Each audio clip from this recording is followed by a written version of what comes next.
창밖으로 석양이 지고 있다. 나는 서재 한쪽 구석, 늘 앉던 그 자리에서 따뜻한 차를 마시며 지나온 시간들을 되돌아본다. 벽면을 가득 채운 책들이 나를 둘러싸고 있다. 내가 읽었던 책들, 그리고 내가 쓴 책들이. 오늘 초등학교 동창회 초대장을 받았다. 나는 이 종이를 받아들고 웃었다. 의미를 알 수 없는 웃음이었고 아린 추억에서 오는 씁쓸함, 아님. 그 시절 철부지 아이들을 다시 보게 되었다는 기대감 같은 것인지도 모른다. 지금 이렇게 평온한 서재에 앉아 있으니 그때 일들이 꿈만 같다. 하지만 그 모든 일들은 내 기억의 편린으로 짜릿하게 자리 잡혔고 어쩌면 그 아픔과 외로움이 지금의 나를 만들어 주었는지도 모른다. 초등학교 때 일이다. 나는 늘 교실 뒤쪽 구석자리에 앉아 책을 읽곤 했다. 두꺼운 안경을 쓰고 항상 책가방에는 도서관에서 빌린 책 서너 권이 들어 있었다. 그때 우리 반에는 준호라는 남자아이가 있었다. 키도 크고 공부도 잘하는 반에서 인기가 많은 아이였다. 그런데 이상하게도 준호는 가끔 나에게 다가와서 내가 읽는 책에 대해 물어보곤 했다. 민지야, 그 책 재미있어? 응. 재미있어? 나도 언젠가 읽어봐야겠다. 나에게 말을 걸어주는 유일한 친구가 바로 준호였다. 준호와 나는 좋아하는 것이 같았다. 책이라면 닥치는 대로 읽었고 글쓰기를 매우 좋아했다. 그러니 우리는 자연스럽게 지역에서 열리는 글쓰기 100일장 대회도 학교를 대표하여 나란히 나가게 되는 경우가 많았다. 100일장 대회에 나갈 때마다 나는 얼마나 행복했는지 모른다. 우리 학교가 아닌 지정된 다른 학교에 모여 바깥 풍경을 보며 정해진 주제에 따라 글을 쓰는 대회였다. 친구들 사이에서 매번 소외되었던 나도 그날만큼은 담임 선생님과 교장 선생님의 특별한 격려를 받으니 주인공이 된 듯 했다. 무엇보다도 그날은 준호와 종일 함께였다. 내게는 마법 같고 기적 같은 선물의 시간이었다. 거기에는 나를 멸시하는 수연이의 눈길도 없었고 나의 고통을 즐거워하는 아이들의 비웃음 소리도 들리지 않았기 때문이다.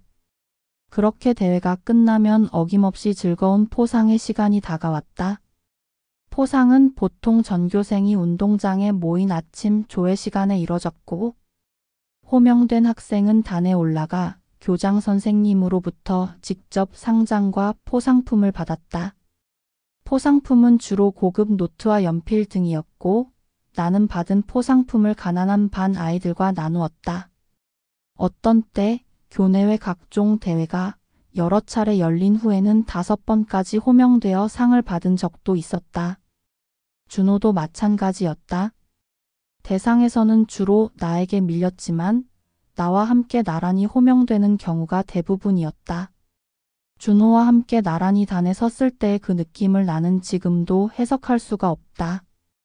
우리 학교에서, 아니 이 세상에서 유일하게 나를 이해해주고 지지해주는 내 진짜 친구 준호? 그때부터였나 보다. 전부터 나를 이상한 책벌레로 취급하며 소외시키던 아이들, 수연이를 비롯한 반 여자아이들, 그들이 나를 사냥감으로 여기기 시작한 것이 어느 봄날이었다. 점심시간에 나는 평소처럼 혼자 도서관에 가려고 하는데 수연이와 그 친구들이 복도에서 나를 가로막았다. 야, 김민지, 너 준호한테 관심 있지? 아니야? 거짓말하지 마. 맨날 준호랑 책 얘기하면서 좋아한다고? 정말 아니야? 하지만 그들은 들으려 하지 않았다. 수연이가 내 어깨를 밀치며 말했다. 너 같은 애가 준호를 좋아한다고? 웃기지 마. 거울이나 보고 말해. 그날부터 본격적인 괴롭힘이 시작되었다. 두 번째 사건은 더 충격적이었다. 어느 날 아침 내 책상에 쪽지가 붙어 있었다. 책벌레는 책하고만 놀아라라고 적힌 쪽지였다. 하지만 더 심한 건 그 다음이었다. 내가 소중히 아끼던 소공녀 책이 찢어져서 쓰레기통에 버려져 있었다. 나는 쓰레기통에서 찢어진 책을 꺼내며 눈물을 흘렸다. 그 책은 할머니가 선물해 주신 것이었는데, 세 번째로 기억나는 건 체육 시간에 일어난 일이다. 피구를 하는데 수연이가 일부러 나만을 향해 공을 세게 던졌다. 얼굴에 공을 맞아 안경이 떨어졌는데 그들은 어머, 미안해. 라고 말하면서도 킬킬거리며 웃었다. 그런 일들이 계속되자 준호의 태도가 변했다. 더 이상 나에게 말을 걸지 않았고 내가 다가가려 하면 슬쩍 자리를 피했다. 어느 날 방과 후 집에 가는 길에 우연히 준호와 마주쳤다.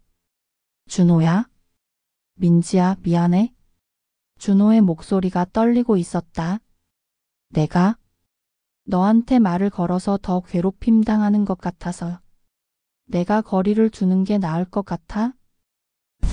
정말 미안해. 나도 무서워. 나는 그 말을 듣고 더 이상 아무 말도 할 수 없었다. 준호도 겨우 초등학생이었는데 그에게 뭘 바랄 수 있었겠는가? 그날 이후 준호는 정말로 나를 외면했다. 그것이 더 아팠다. 괴롭히는 아이들보다도 나를 이해해주던 유일한 사람이 등을 돌렸다는 사실이 더 큰 상처였다. 그렇게 나는 완전히 혼자가 되었다.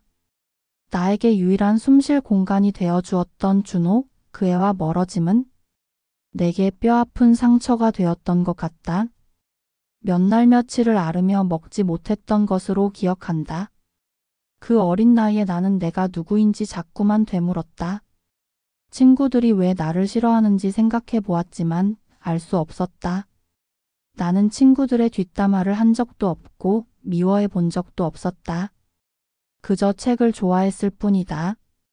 그래, 나에게는 책이 있었지.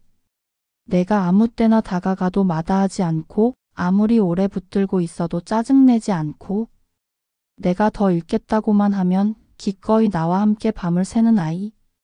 결국은 책이 나를 다시 일으켰다. 그때 읽었던 책이 해밍웨이가 지은 킬리만자로의 눈이었는데 그때까지 내가 읽은 책 중에 가장 어려웠다. 기대와 달리 작가가 주인공을 왜 죽게 만들었는지 이해가 안 가고 답답했지만 암튼 울었다. 어떤 내용이 내 감정의 품속으로 파고들었는지 기억에도 없지만 말이다. 나중에 담임 선생님께 들어서 알게 된 사실이지만 그때 초딩인 내가 읽기에는 상당히 어려운 책이라 하셨다. 이해가 안 되어 학교에서도 그 책을 여러 번 읽다 보니 담임 선생님이 보게 되었고 어려운 수준일지라도 고전을 열심히 읽는 것은 바람직하다며 머리를 쓰다듬어 주셨던 것이 기억에 남는다. 지금 생각해보니 담임 선생님도 문학과 지망생이었다. 우리 반 아이들에게 글쓰기에 대해 항상 강조하셨고 원고지 200매를 묶어 무엇이든 써보라고 항상 말씀하셨다. 나는 선생님의 말씀에 너무 신이 나서 그대로 따랐고 원고지 묶음에 써내려간 나의 최초의 소설을 보시고 선생님이 무척 크게 놀라셨던 기억이 난다. 김민지, 이 소설 진짜 내가 쓴 거니? 선생님이 나를 불러 물으셨다. 네, 제가. 선생님께서 무엇이든 적어보라고 하셔서 이것저것 써봤어요. 세상에, 이게 웬일이야, 이 어린 나이에? 이런 소설을 쓸 수 있다니. 사실 나는 그때 선생님이 내 원고를 보고 감탄하시며 말씀하시기 전까지 나의 재능을 알지 못했다. 그날 이후 나의 학교 생활은 완전 달라졌다. 담임 선생님은 교내외의 모든 글쓰기 대회에 나를 학교 대표로 내보내셨고 나의 별명은 책벌레에서 어느새 문학소녀로 바뀌어 있었다. 도서관은 여전히 나의 피난처였고 집에서도 나는 책 속 세상에 빠져들었다. 빨간 머리앤을 읽으며 애니의 상상력에 감탄했고 작은 아씨들을 읽으며 조의 꿈을 응원했다. 그리고 나도 언젠가는 이런 감동적인 이야기를 써보고 싶다고 생각했다. 일기장에는 이런 글을 썼다.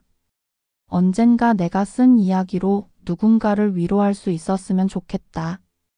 지금은 아무도 내 말을 들어주지 않지만 언젠가는 내 목소리가 세상에 닿을 거야. 중학교, 고등학교를 거치며 상황은 조금씩 나아졌다.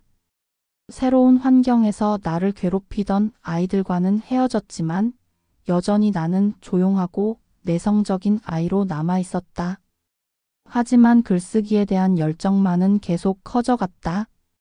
국어 시간 창작 과제는 늘 최고점을 받았고 선생님들은 내게 문예창작과 진학을 권했다. 준호와는 다른 중학교에 진학해서 완전히 연락이 끊어졌다. 가끔 그 아이가 어떻게 지내고 있을까 궁금했지만 찾아볼 용기는 없었다.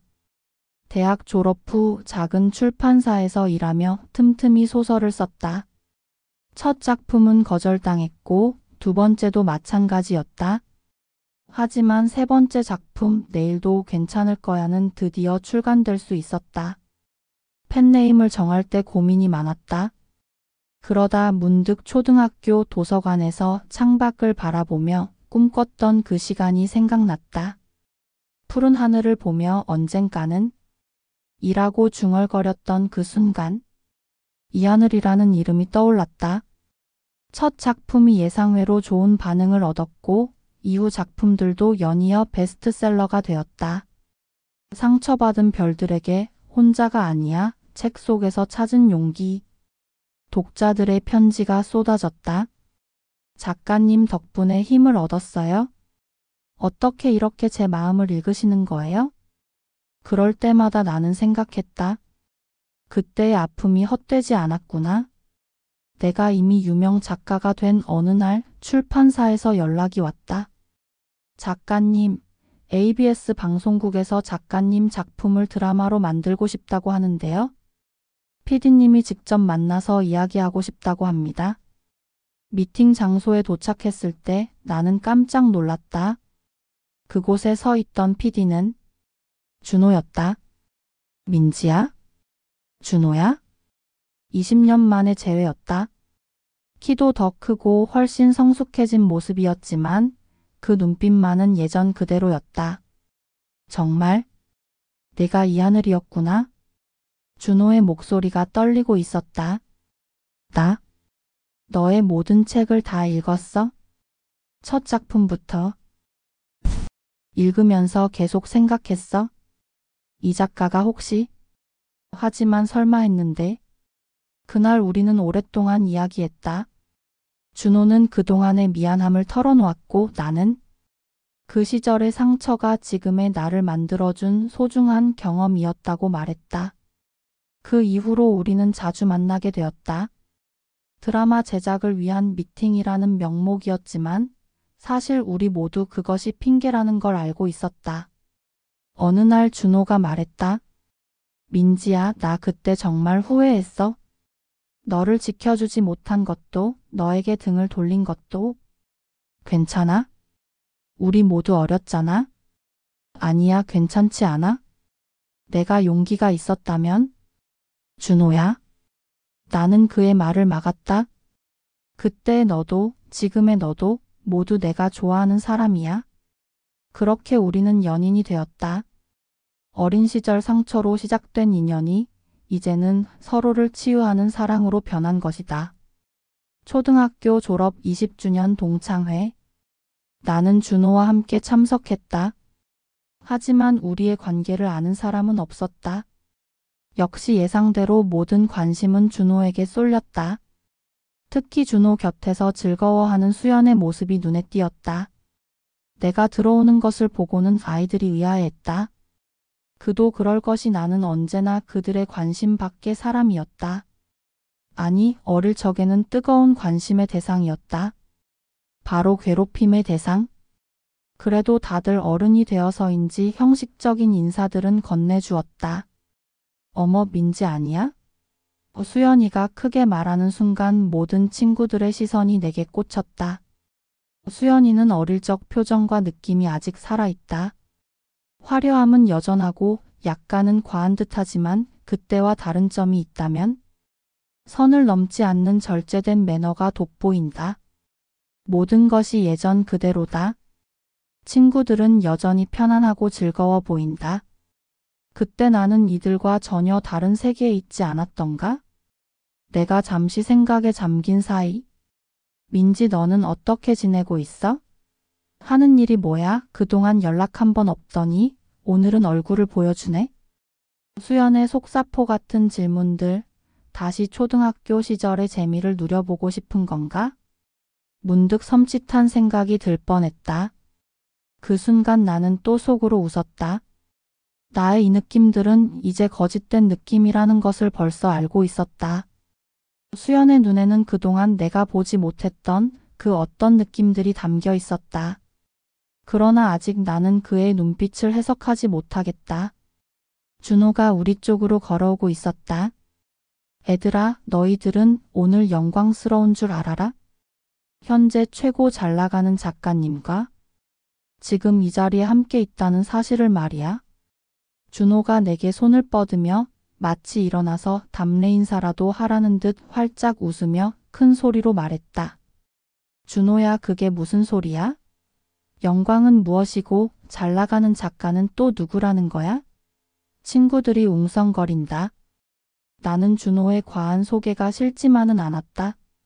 그렇다고 바로 내색하지도 않고 태연히 앉아 있었다. 친구들은 더욱 애가 타는 듯 준호를 재촉했다. 빨리 말해봐, 대체 무슨 소리야? 너희들 정말 바보구나? 정말 아무것도 모르고 있다는 거야? 지금 이 자리에 이하늘 작가님이 와 있다니까, 이 바보들아. 준호는 이제 아이들을 놀리는 것에 재미를 붙인 듯하다. 순간 찬물을 끼얹 듯 조용해지는가 싶더니 벌써 어떤 친구들은 휴대폰 카메라를 켜고 여기저기 둘러보기까지 한다. 어디야? 어디에 있는데? 준호는 재밌어 죽겠다는 듯 손등으로 입을 가리며 웃는다. 나는 준호에게 얄궂은 짓 그만하라고 눈짓을 보내며 웃었다. 왜 그런지 내게도 이런 상황이 즐겁게 받아들여졌다. 그래, 친구들은 예전 그대로고 나도 벌써 나 혼자만의 어두운 세계에서 나왔으니 모든 것이 완벽하지 않은가? 나는 준호의 장난을 멈춰야 했기에 웃으며 일어나 이 하늘로서 나를 소개했다. 친구들은 놀라워했다. 아니, 충격에 휩싸인 듯 조용해졌다. 보잘것없고 조용했던 김민지가 유명한 작가 이하늘이라는 사실에, 그리고 준호와 연인 관계라는 사실에 친구들은 여기저기서 웅성웅성 하더니 너나 할 것 없이 나에게 몰려들었다. 다가와서 한두 사람 떠들기 시작하더니 이내 시끄러운 인사소리에 모든 말들이 묻혀버렸다. 누구보다 충격받았을 수연이는 제일 가까이 다가와 내 손을 붙들고 말했다. 민지야, 정말 미안해. 그때 우리가 너무했어. 어른이 되고서야 내가 얼마나 못되게 굴었는지 후회했어. 그녀는 진심으로 사과하고 있었다. 괜찮아, 수연아? 정말 괜찮아? 나는 진심으로 그렇게 말할 수 있었다. 오히려 고마워. 그때의 경험이 지금의 나를 만들어줬으니까. 나는 준비해간 몇 권의 책에 손수 사인하여 친구들에게 나눠주고 함께 즐거워하였다. 차가 식어가고 있다.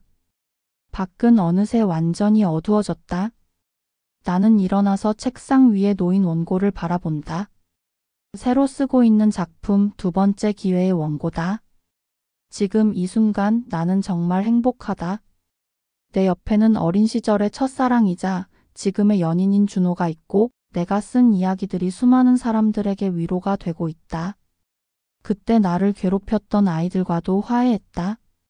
수연이는 지금 내 가장 열렬한 독자 중 한 명이 되었고 우리는 진짜 친구가 되었다. 책장에서 낡은 일기장을 꺼낸다. 초등학교 때 쓰던 그 일기장이다.